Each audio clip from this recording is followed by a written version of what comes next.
കുട്ടി കിച്ചണിലേക്ക് എല്ലാവർക്കും സ്വാഗതം.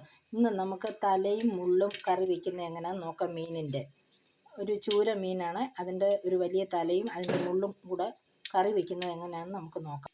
അതിനു വേണ്ടി ഒരു പാൻ അടുപ്പിൽ വെച്ചു. ഞാൻ ഒറ്റയ്ക്കാണ് വീഡിയോ എടുക്കുന്നത്, അതുകൊണ്ട് ഞാനത് കാണിക്കാൻ പറ്റിയില്ല. വെളിച്ചെണ്ണ ഒഴിച്ചു, കടുകിട്ടു, വെളുത്തുള്ളി ഇഞ്ചിയും ചുമന്നുള്ളിയും കൂടെ ഇട്ട് വഴറ്റി രണ്ട് ബ്രൗൺ കളറായി. ഇനി ഇതിലേക്ക് നമുക്ക് ആവശ്യത്തിനുള്ള അരപ്പ് ചേർക്കാം.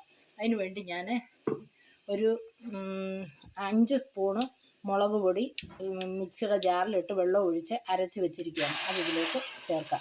നല്ല ഗ്രേവി കിട്ടാൻ വേണ്ടിയിട്ടാണ് നമ്മളിങ്ങനെ അരയ്ക്കുന്നത്. വെള്ളം ഒഴിച്ച് നല്ലതായിട്ട് ഫൈനായിട്ട് അരച്ച് വെച്ചിരിക്കുകയാണ്. അപ്പം നല്ല ഗ്രേവി കിട്ടും നമുക്ക്.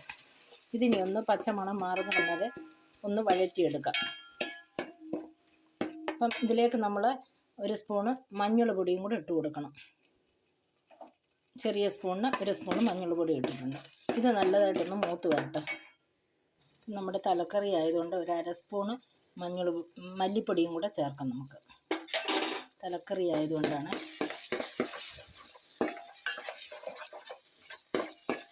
അപ്പോൾ ഏകദേശം ഇത് മൂത്ത് വന്നിരിക്കുന്നു. ഇപ്പം നമ്മുടെ മുളക് പൊടിയൊക്കെ ഇവിടെ മൂത്ത് വന്നിട്ടുണ്ട്. ഇനി ഇതിലേക്ക് കുറച്ച് ഉപ്പിട്ട് കൊടുക്കാം. ആവശ്യത്തിനുള്ള ഉപ്പിട്ട് കൊടുക്കാം.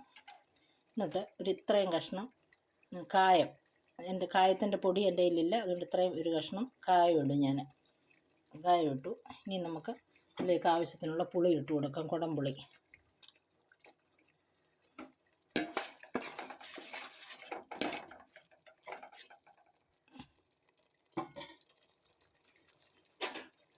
കായം ഇട്ടു. ഉലുവ ഇട്ടു. അര സ്പൂൺ ഉലുവ ഇട്ടിട്ടുണ്ട്. ഇനി നമുക്കിതിലേക്ക് ഈ മീൻ പറക്കി ഇട്ട് കൊടുക്കാം.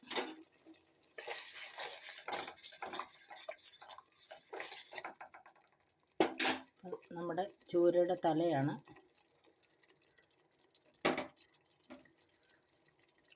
മുള്ളും തലയും കൂടെ കറി വയ്ക്കുക.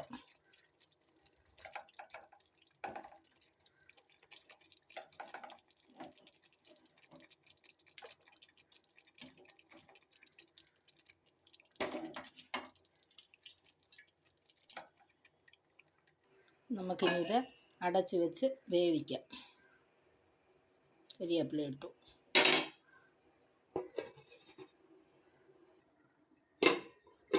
അപ്പം നമ്മുടെ തലക്കറിയൊക്കെ ഇവിടെ റെഡി ആയിട്ടുണ്ട്. എല്ലാം നല്ല തിളച്ച് പറ്റി. കുറച്ച് ചാറ് വേണം നമുക്ക് കപ്പ കഴിക്കാൻ വേണ്ടിയിട്ട്, അതുകൊണ്ട് കുറച്ച് ചാറ് ഇടുവാണ്. ഇനി നമുക്ക് തീ ഓഫ് ചെയ്തിട്ട് ഒരു പാത്രത്തിലേക്ക് വിളമ്പി കാണിക്കാം. അപ്പം നമ്മുടെ തലക്കറി ഇവിടെ റെഡി ആയിട്ടുണ്ട്.